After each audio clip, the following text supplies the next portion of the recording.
di kerajaan Kuntala telah terjadi perebutan kekuasaan. Sejumlah tumenggung terkemuka, pejabat teras pemerintahan Kuntala yang dipimpin oleh Tumenggung Raksa, menyatakan dirinya sebagai penguasa baru kerajaan Kuntala.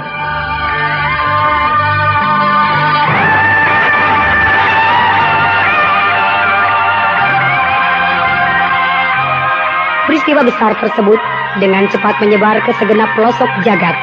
Para pejuang kemerdekaan dengan cepat memanfaatkan situasi tersebut. Maka bangkitlah kerajaan-kerajaan jajahan Kuntala, memerdekakan diri, menyatakan melepaskan diri dari kerajaan Kuntala.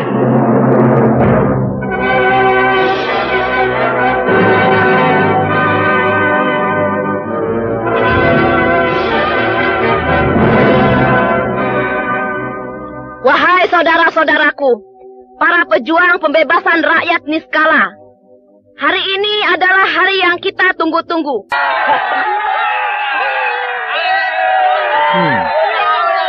Hebat juga laskar para pejuang kemerdekaan itu.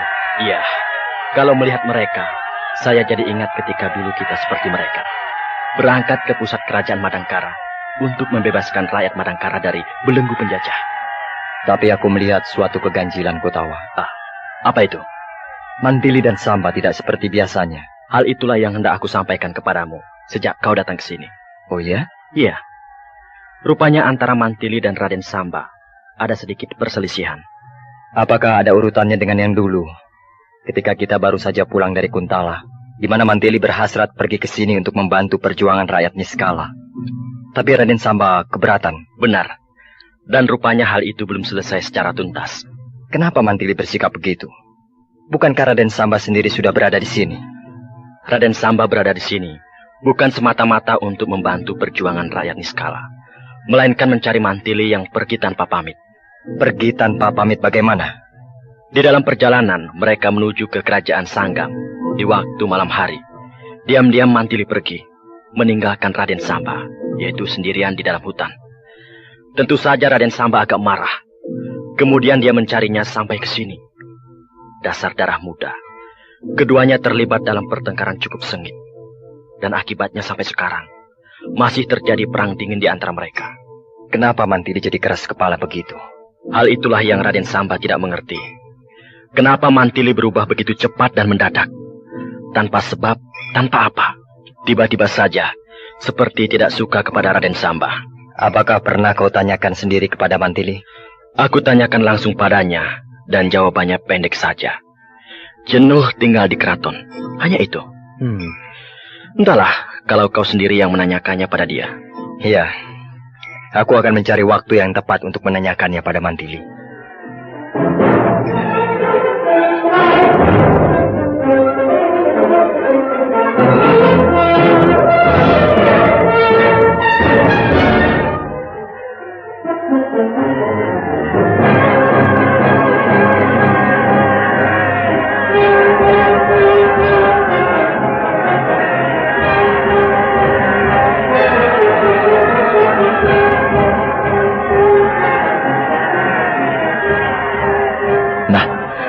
Itu gapura tapal batas pusat kerajaan Niskala sudah nampak. Iya.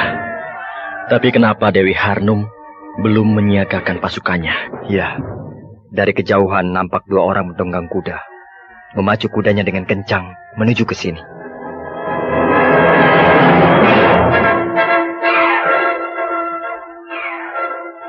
Kedua orang penunggang kuda itu mendatangi Dewi Harnum, dan mereka kelihatan bercakap-cakap.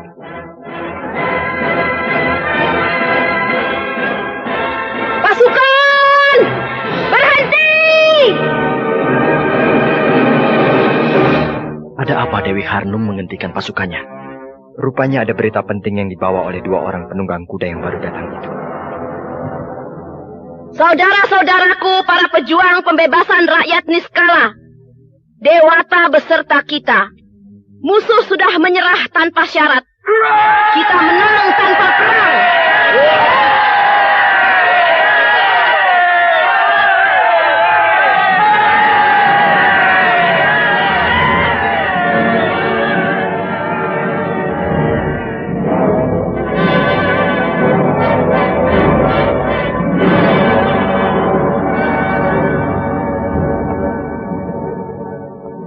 Harnum, apakah dua orang penunggang kuda itu yang membawa berita kemenangan? Benar, Tuanku Brahma. Pasukan keraton rupanya sudah memperhitungkan bahwa mereka tidak akan kuat menghadapi gempuran laskar pejuang yang bergerak dari 4 penjuru. Ya, daripada mati konyol, memang lebih baik menyerah. Kalau begitu, laskar pejuang sudah ada yang masuk ke dalam kota. Benar, dan laskar itu dari wilayah utara. Aji Saka? Betul, Kakang Aji Saka bersama laskarnya sudah masuk ke dalam kota dan menerima penyerahan tanpa syarat dari pasukan keraton. Begitu kata 2 orang utusannya tadi itu. Iya. Terkabullah cita-cita kakakmu, Bangbara Aji Saka, yang menghendaki perjuangan tanpa pertumpahan darah. Sebuah kesabaran yang tiada taranya dari Kakang Aji Saka, yang teguh menunggu saat yang tepat untuk menangguh ikan di kolam. Ikannya dapat, dan air kolam tetap jernih. Dan dia telah mendapatkannya dengan sempurna. Iya, yang aku kagumi para pejuang itu. Mereka pun sabar menunggu. Tidak lantas menjadi frustrasi, karena perang belum juga meletus. Padahal pekerjaan menunggu itu minta ampun, membosankan. Sebenarnya mereka sempat resah, menunggu perang yang tak kunjung berkobar. Dengan susah payah aku meyakinkan mereka bahwa tidak semua perjuangan kemerdekaan harus menumpahkan darah. Kalau kemerdekaan itu bisa diraih tanpa perang, mengapa darah harus tumpah? Ya, akhirnya mereka mau mengerti. Sepintas lalu, kau berjiwa tidak sabaran, ugal-ugalan, ingin serba cepat selesai. Tapi nyatanya, kau mewarisi sifat kakakmu juga, penyabar. Memang aku bisa sabar untuk memulai suatu perang besar. Tapi untuk mendapatkan cinta, aku tidak sabaran, ingin cepat hasil.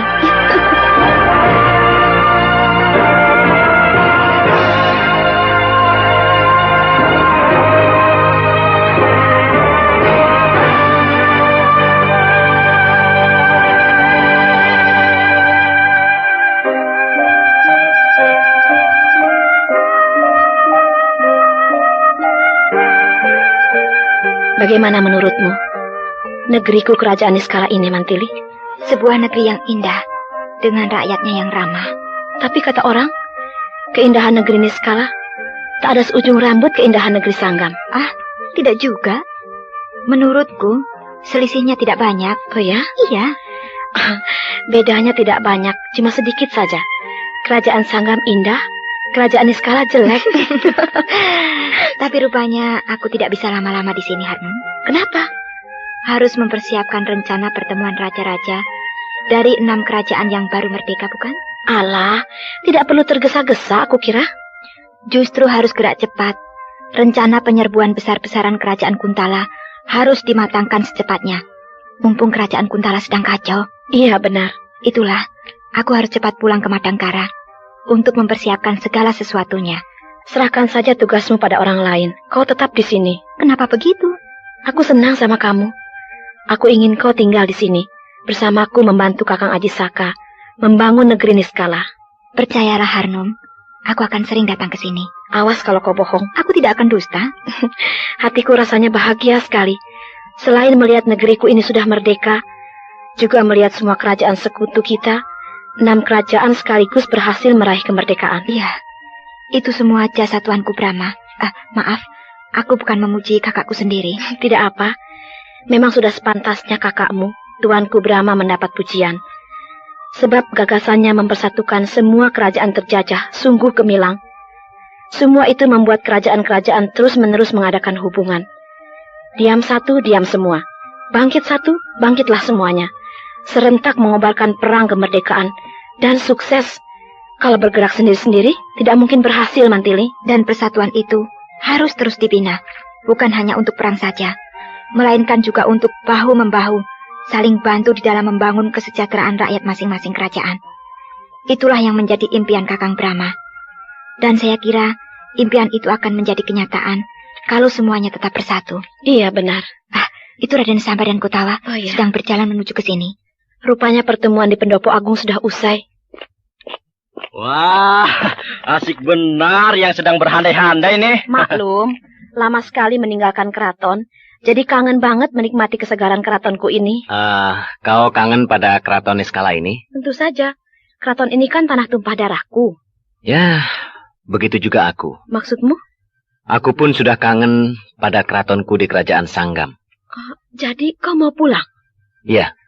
Jangan. Kok? Harnum. Tugasku kan sudah selesai. Bantuanku kepadamu untuk merebut kerajaan Niskala ini dari tangan penjajah sudah selesai. Jadi apa lagi? Kau kejam. Loh, kok kejam? Iya, kau Gotawa, dan kau juga Mantili. Kalian semuanya kejam. Tega sekali kalian meninggalkan aku kesepian sendiri di sini. Harnum, kami juga punya rumah. Dan rumah kami itu harus ditengok, bukan? Baik, kau dan Mantili boleh pulang. Tapi Raden Samba tidak. Jangan begitu, Harnum. Kau harus tinggal di sini. Wah, ya tidak bisa begitu. Kerajaanku sendiri membutuhkan tenagaku. Bawa saja kerajaanmu ke sini. Satukan kerajaan Sanggam dengan kerajaan Niskala. Kau tidak suka kepadaku ya? Ingat, Harnum. Kau harus membantu kakakmu, Senopati Ajisaka, membenahi kerajaan Niskala ini yang baru saja lepas dari belenggu penjajah. Iyalah.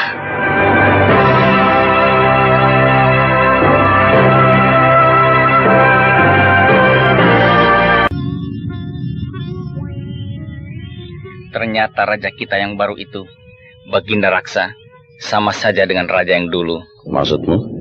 Acuh tak acuh terhadap gerakan kemerdekaan di kerajaan-kerajaan jajahan kita.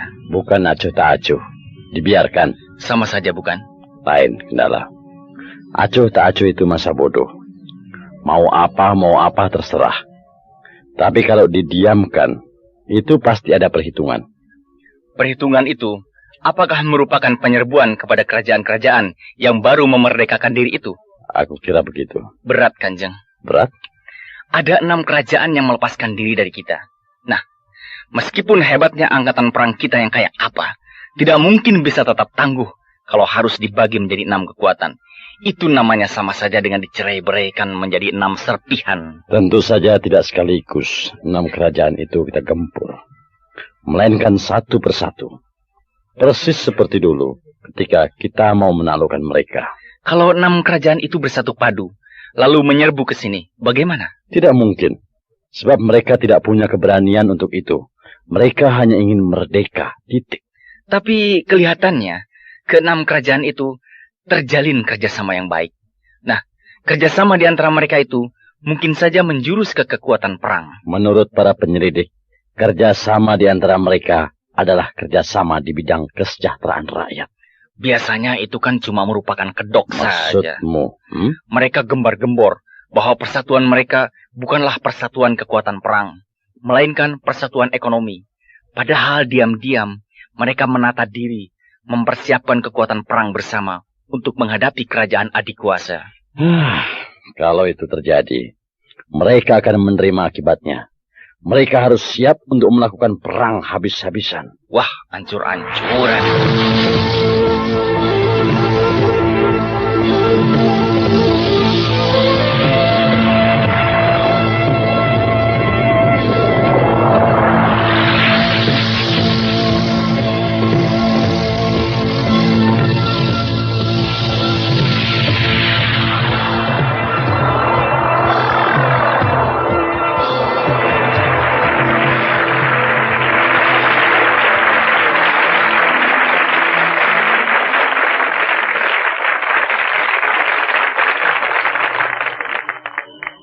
Kepada Yang Mulia Baginda Maharaja Kerajaan Niskala, Yang Mulia Baginda Maharaja Kerajaan Selimbar, Yang Mulia Maharaja Kerajaan Salingkuh, Yang Mulia Maharaja Kerajaan Saptarema, Yang Mulia Maharaja Kerajaan Sanggam. Saya, atas nama rakyat Kerajaan Madangkara, mengucapkan selamat datang. Puji syukur kepada Dewata Murbeng Alam, kita semua sudah terbebas dari nista, di mana kita semua berhasil melepaskan diri dari belenggu penjajah. Kini kita semua telah merdeka. Keberhasilan itu menunjukkan bukti yang kuat, bahwa dengan persatuan, apapun bisa dicapai. Kita bersatu bukan hanya karena ingin merdeka semata-mata, tapi lebih jauh dari itu, yaitu bersatu di dalam segala bidang, terutama untuk kesejahteraan rakyat kita di masing-masing kerajaan. Namun tentu saja, usaha kita untuk mensejahterakan rakyat tidak akan berjalan lancar bila mana kita selalu terancam. Apalagi ancaman itu datangnya dari kerajaan adik kuasa.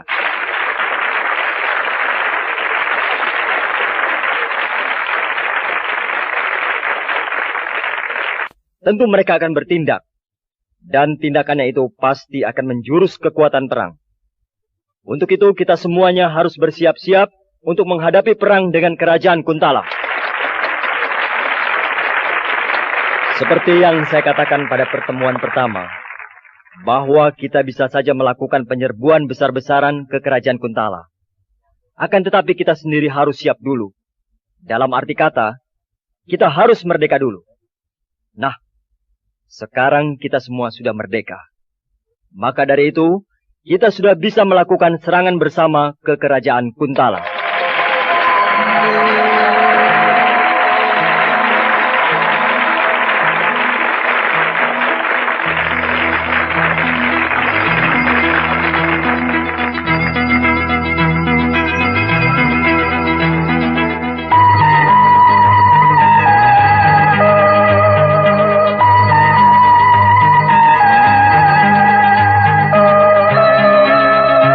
Brahma berhasil menghimpun 6 kerajaan untuk bersatu padu melawan kerajaan adik kuasa, yaitu kerajaan Kuntala. Selain itu, persatuan 6 kerajaan tersebut juga bergerak dalam bidang lainnya, seperti kesejahteraan rakyat, pendidikan, kebudayaan, dan lain sebagainya.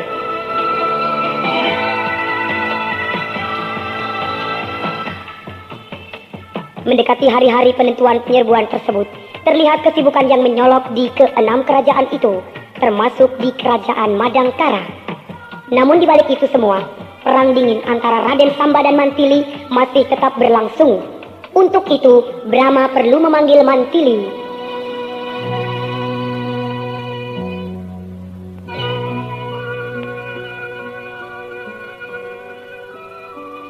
Daulat tuanku Kakang Brahma. Kesinilah adikku Mantili. Daulat Kakang. Ada kisah apakah Kakang memanggil saya? Duduklah Mantili. Daulat Kakang. Kenapa kau tidak pergi ke kerajaan Sanggam? Apakah kau bertengkar dengan Raden Samba? Sedikit. Sudah sekian lama kau perang dingin dengan Raden Samba. Apakah tidak ada niatan di hatimu untuk menyelesaikannya sampai tuntas? Sebenarnya sudah selesai Kakang. Saya dan Raden Samba sudah baik kembali. Sudah bicara. Kalau begitu, kenapa kau tidak pergi ke kerajaan Sanggam untuk membantu Raden Samba menyiapkan pasukan perangnya? Apakah kau sudah tidak suka kepada Raden Samba? Suka. Sebab sesuai dengan jabatannya sebagai pangeran muda, calon patih kerajaan Sanggam. Memang benar dia harus mencintai pekerjaannya. Akan tetapi, tidak adakah waktu untuk memikirkan kepentingan saya? Apakah yang menjadi kepentinganmu itu? Ingin mendirikan padepokan. Itu rupanya yang menjadi inti masalah. Ya, Kakang kan tahu. Cita-cita saya ingin menjadi ketua padepokan yang memiliki padepokan sendiri.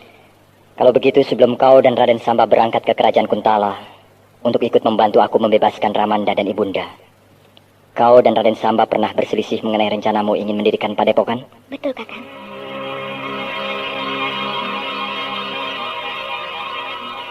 Rencanamu untuk mendirikan sebuah padepokan, hal itu bertentangan dengan pekerjaanku Mantili. Semua bisa diatur, Samba. Bagaimana mungkin bisa? Aku pejabat tinggi kerajaan yang bertempat tinggal di keraton. Sedangkan kau seorang ketua padepokan yang tinggal di puncak gunung yang sunyi dan terpencil. Amat sulit untuk mengadakan hubungan secara terus-menerus, Mantili. Tapi kau kan tahu, cita-citaku semenjak kecil, aku ingin punya padepokan. Iya, aku tahu. Tapi kau juga harus mengerti kepada cita-citaku sebagai abdi negeri. Aku mengerti, dan aku mendukung sepenuhnya. Tapi kau juga tidak boleh menghalang-halangi cita-citaku. Kalau kita jalan sendiri-sendiri dengan cita-cita kita masing-masing, lalu mau bagaimana jadinya? Aku ingin kau mendampingi aku di dalam mengendalikan kerajaan, Mantili. Aku ingin agar kau selalu berada di sampingku. Begitulah, Kakang, awal perselisihan antara saya dengan Raden Samba. Cita-citamu dengan cita-cita Raden Samba bertolak belakang. Kalau tidak ada yang mau mengalah, bagaimana mungkin bisa jadi? Itulah, sampai saat ini pun, belum ada keputusan. Persoalan itu terus menjadi berlarut-larut tanpa ada kepastian. Melihat itu semua, berarti kau tidak suka kepada Raden Samba? Loh, kok begitu, Kakang? Kalau kau suka, seharusnya kau rela berkorban demi untuk kemajuan calon suamimu. Kalau begitu, dia pun harus berkorban untuk saya. Sebenarnya memang begitu. Kau dan Raden Samba harus sama-sama bersedia berkorban. Akan tetapi kalau semuanya berkorban, kau mengorbankan cita-citamu, dan juga Raden Samba mengorbankan cita-citanya. Lalu mau jadi apa nantinya? Kau dan Raden Samba sama-sama berkorban. Cita-cita semula semuanya digugurkan. Lalu tentunya mencari cita-cita baru yang merupakan cita-cita bersama. Nah, apa cita-cita bersama itu? Apa ingin jadi pedagang, jadi petani, atau apa? Nah, apakah dengan begitu akan menemukan kebahagiaan? Aku kira malah sebaliknya. Masa depan kalian akan hancur. Saya ingin dia mendampingi saya, Kakang. Saya akan bahagia Raden Samba menjadi ketua padepokan. Saya dengan setia menjadi wakilnya. Raden Samba tidak berbakat jadi seorang pertapa, Mandili. Dia mempunyai ilmu kedikjayaan sangat tinggi. Berarti dia bisa menahan penderitaan, kuat berpuasa, dan tahan uji. Dia mempelajari ilmu kedikjayaan itu hanya untuk melengkapi dirinya sebagai pejabat tinggi keraton. Dan bukan hanya untuk sebuah keinginan yang muluk-muluk. Misalnya jadi guru atau jadi pendekar kelas 1. Nah, sedangkan untuk meraih sebuah cita-cita harus disertai oleh bakat dan kemampuan yang ada di dalam dirinya, yang sesuai dengan cita-citanya tersebut. Begitu bukan? Saya tahu Raden Samba berbakat menjadi pejabat keraton. Tapi saya tidak, Kakang. Seorang istri tidak perlu memiliki bakat seperti suaminya. Biarkan suamimu mengembangkan bakatnya, dan kau hanya bertugas mendorongnya. Itu saja sudah cukup bagi seorang istri yang setia dan berbakti pada suami. Jadi keputusan Kakang, sayalah yang harus mengorbankan cita-cita saya. Mantili, aku bukan pengambil keputusan. Aku hanyalah penengah yang mengajukan saran-saran dan nasihat. Perkara kau ingin memiliki sebuah padepokan, itu mudah. Bikin saja padepokan di dalam keraton. Apa susahnya? Padepokan di dalam keraton? Ya, tentu saja tidak sebagaimana padepokan yang sesungguhnya. Katakanlah sebuah sanggar tempat kau mengembangkan bakatmu. Pertama kali didiklah para muda penghuni keraton sebagai muridmu. Kalau kau memang bakatmu di situ, lambat laun namamu akan terkenal. Dan bukan suatu hal yang mustahil, akan berdatangan orang-orang dari jauh untuk belajar padamu dan menjadi muridmu. Nah, dengan begitu, cita-citamu tetap jalan, sekaligus bisa mendampingi Raden Samba. Saran Kakang masuk di akal, dan saya akan memikirkannya, Kakang. Memang begitulah seharusnya. Jangan tergesa-gesa di dalam mengambil keputusan, sebab sesal kemudian tiada berguna, bukan? Daulat, Kakang.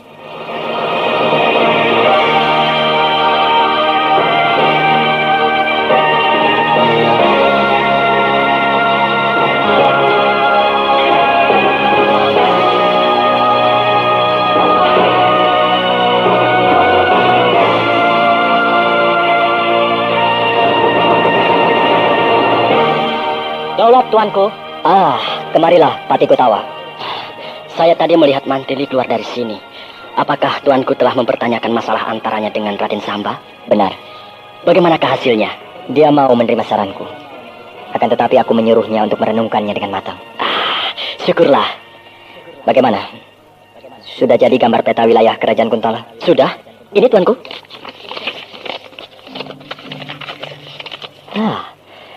Sungguh sempurna gambar peta ini. Pandai sekali dia membuatnya. Petinggi Udaka yang membuatnya. Dia sangat berbakat menjadi pembuat gambar peta. Nah, ini Gunung Jembar. Ini ada tulisan di bawahnya. Iya, benar. Di Gunung Jembar inilah semua kekuatan disatukan, untuk kemudian bersama-sama bergerak menuju ke pusat Kerajaan Kuntala. Sungguh cerdik nenek moyang bangsa Kuntala itu. Mereka mendirikan kerajaan yang sekelilingnya dibatasi oleh laut, sehingga sulit diserang, sebab hanya mempunyai satu jalan darat. Memang bisa saja kita menyerangnya lewat laut, tapi kita tidak punya pasukan laut, sedangkan mereka punya. Untuk itulah, dari dulu aku punya gagasan untuk mempersatukan beberapa kerajaan. Sebab berat sekali perang yang harus kita hadapi, yaitu hanya melalui satu jalur jalan darat. Ya, saya sudah bisa membayangkan, perang itu akan lama, yang tentunya akan dipertahankan setenaga oleh mereka. Iya, sungguh suatu perjalanan perang yang panjang. Iya, perjalanan berdarah menuju Kuntala. Gedung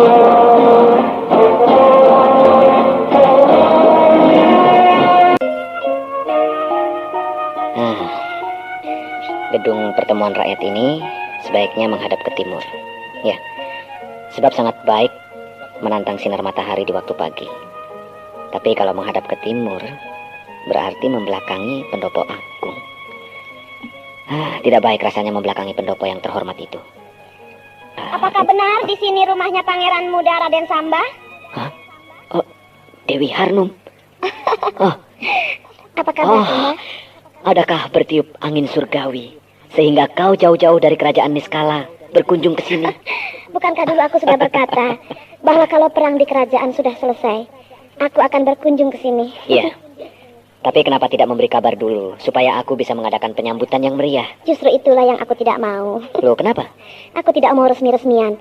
Lebih senang begini, berpakaian ala pendekar, lalu menyusup ke dalam keraton. Iya, aku percaya. Sebagai panglima perang yang dikjaya, kau tentu sanggup menyusup ke dalam keraton tanpa diketahui oleh penjaga. Tapi, apakah kakakmu mengizinkan kau pergi? Padahal, bukankah saat ini kita semua sedang sibuk mempersiapkan angkatan perang untuk berangkat ke Gunung Jembar? Aku bukan panglima perang, jadi aku bebas. Hei, bukankah kau dulu berkata, kalau kakakmu jadi raja, kau akan jadi panglima perang? Aku hanya bergurau. Mana boleh aku jadi panglima perang oleh Kakang Aji Saka. Jadi siapa yang menjadi panglima perang di kerajaanmu? Arya Tajimalela. Oh ya? Iya, dia memang pantas jadi panglima perang. Kesaktiannya hampir sama dengan Kakang Aji Saka. Di kerajaanmu banyak orang-orang yang berilmu tinggi, sehingga angkatan perangnya sangat tangguh. Di sini juga sama kan? Oh tidak, hanya biasa-biasa saja. Suka begitu, pura-pura lemah, padahal dahsyat. Tapi negerimu ini memang benar indah. Aku senang sekali bisa mengunjungi kerajaan Sanggam ini. Kau boleh menikmati keindahan negeriku sepuasmu, dan aku siap mengantarmu kemana kau suka. Sungguh menyenangkan. Aku akan jalan-jalan dengan seorang pangeran yang tampan.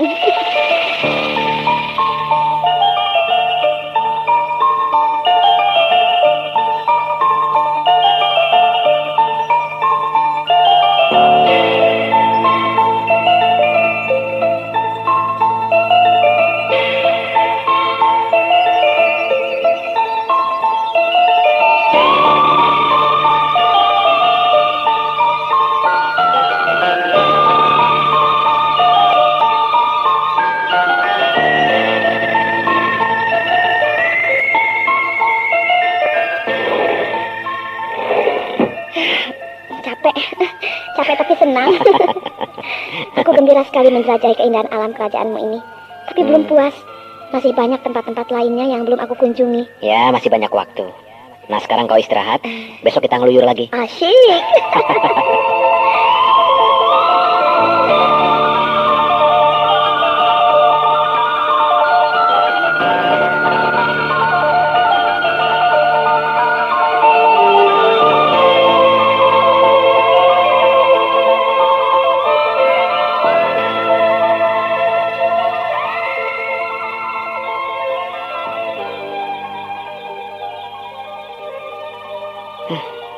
Sulit benar mengatur saluran-saluran air di dalam kota.